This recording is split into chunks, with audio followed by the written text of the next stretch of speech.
I I don't even know where to begin. I've been wrestling with this for weeks, months even. I know I need to say it out loud to get it off my chest, but the thought of actually doing it, of admitting what I did, it's terrifying. It feels like the biggest mistake I've ever made, and I just can't carry it alone anymore. She pauses, taking another deep breath, her gaze flickering away from the camera for a moment before returning. My name is Sarah, and I cheated on my partner, John, with my boss, Mark, at a company party. There. I said it. The words feel like ash in my mouth. Just hearing myself say it out loud makes my stomach clench. John, he's everything a person could want. He's kind, he's supportive, he's funny, he's my best friend. We've been together for 5 years, and honestly, I thought we were solid. I pictured a future with him. A house, kids, the whole 9 yards.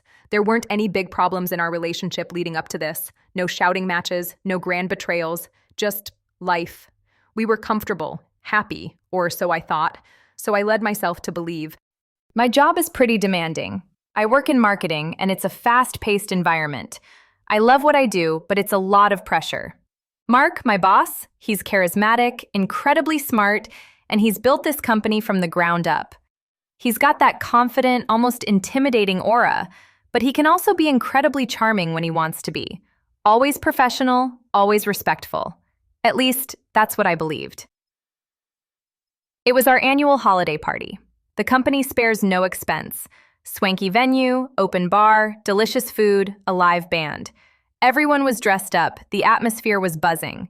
I'd gone with some of my colleagues, and we were all in high spirits, unwinding after a particularly crazy quarter. I'd had a couple of glasses of champagne early on, just loosening up, laughing with my friends. John couldn't make it. He was out of town visiting family, which at the time I was a little sad about.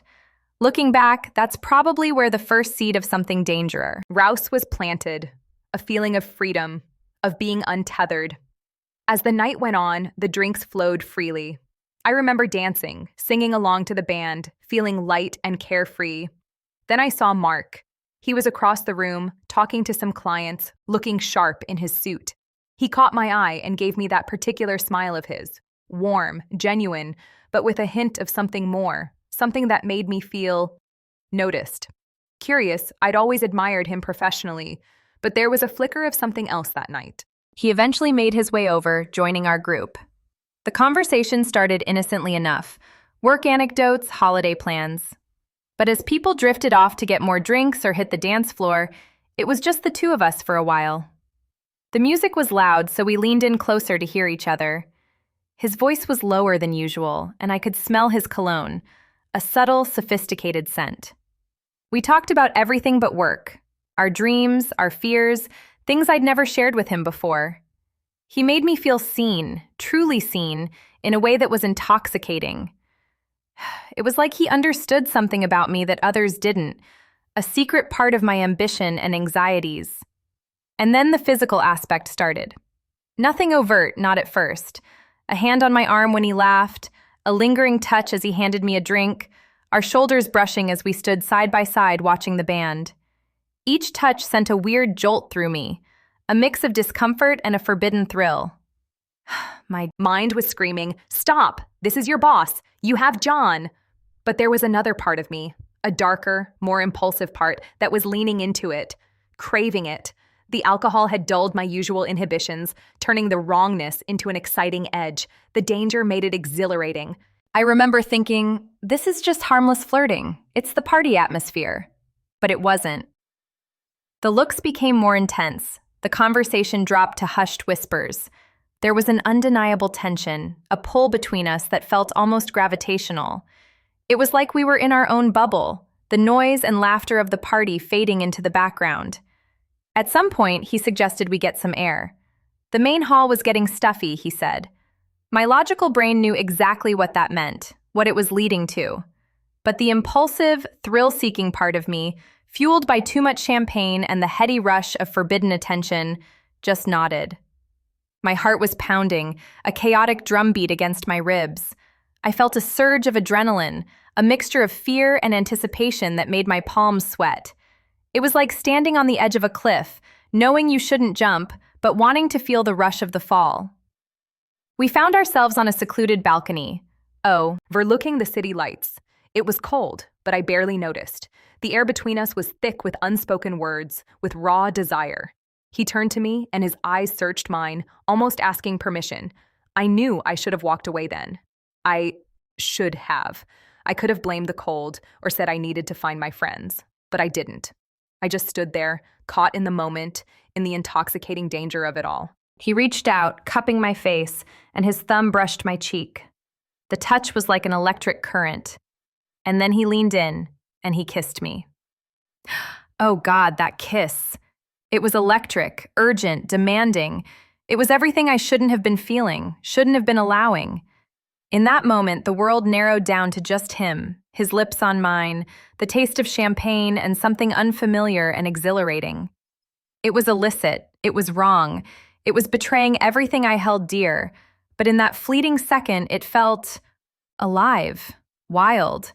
Like I was stepping outside of my own life, becoming someone else, someone fearless and reckless. The thrill of being wanted by someone forbidden, someone powerful, completely consumed me. My body responded without conscious thought, pulling me closer. It was quick, it was desperate, it was everything a secret moment should. Old B. We kissed like there was no tomorrow. Like we were the only two people in the entire world, desperate to soak up every illicit sensation before it was ripped away. And then, just as quickly as it started, it ended. He pulled back slightly, his eyes still locked on mine, but the intensity was already fading, replaced by something else. A flicker of regret, or perhaps just pragmatism. And for me, the instant he moved away, the crushing wave of reality hit. Exhales sharply. The thrill evaporated, replaced by a cold, sickening dread. My stomach lurched. It was like being doused with ice water. Whispers. What have I done? The question screamed in my head. I stared at him, suddenly seeing him not as a dangerous, exciting stranger, but as my boss, and seeing myself as a cheap, pathetic mess. The cold outside finally registered, chilling me to the bone. My face burned with shame. I should go, I whispered, my voice barely audible. He just nodded, a slight, almost imperceptible dip of his head. There was no apology, no attempt to explain, just that silent acknowledgement, a shared secret that felt like a brand on my soul. I practically ran back into the party, through the throng of laughing, oblivious colleagues, feeling utterly disgusting. Every smile, every cheerful face felt like an accusation. I could barely breathe. I wanted to disappear. I found an excuse to leave early, making up some lie about feeling unwell, and stumbled into a taxi, the guilt already a heavy, suffocating blanket. The days that followed were a living hell. The secret ate away at me. Every time John called, every time he texted, I felt a fresh stab of agony. His cheerful updates about his family trip, his excited plans for our weekend when he got back, they twisted the knife deeper. How could I look at him? How could I touch him? Every hug, every kiss felt like a profound act of deception.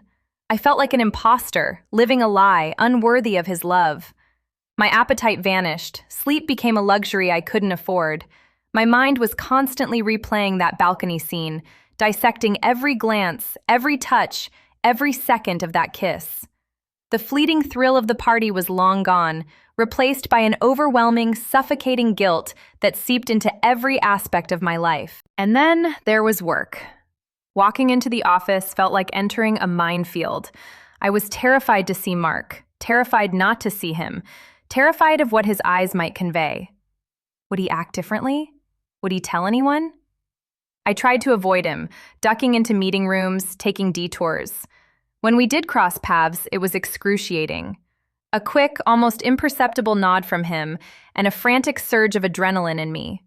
I became overly professional, almost stiff in our interactions, hoping to project an image of normalcy, desperately trying to erase what happened.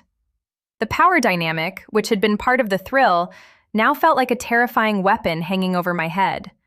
I worried about what this meant for my career, for my reputation. But more than that, I worried about John. This secret has been poisoning me from the inside out. I can't eat, I can't sleep properly, and I can't look at John without feeling this immense wave of self-loathing. Rying. He deserves to know. He deserves the truth, even if it shatters everything we have. The thought of confessing to him, of seeing the pain in his eyes, is unbearable. It feels like tearing my own heart out. But the thought of living with this lie for another day, another week, another year, that's even worse. I'm drowning in it. I did something impulsive, something stupid, something deeply selfish, and I don't even know why. I don't have an excuse. The thrill was fleeting, a momentary escape, but the guilt is a crushing, permanent weight. I hate myself for what I did. I hate myself for hurting John, and I don't know how to fix it. I needed to say it, to finally let it out. I don't know what to do next. If you've been through something like this, or if you have any advice, I'm desperate. I just need to figure out how to live with this, and how to somehow find my way back to being a person I can recognize. Thank you for listening.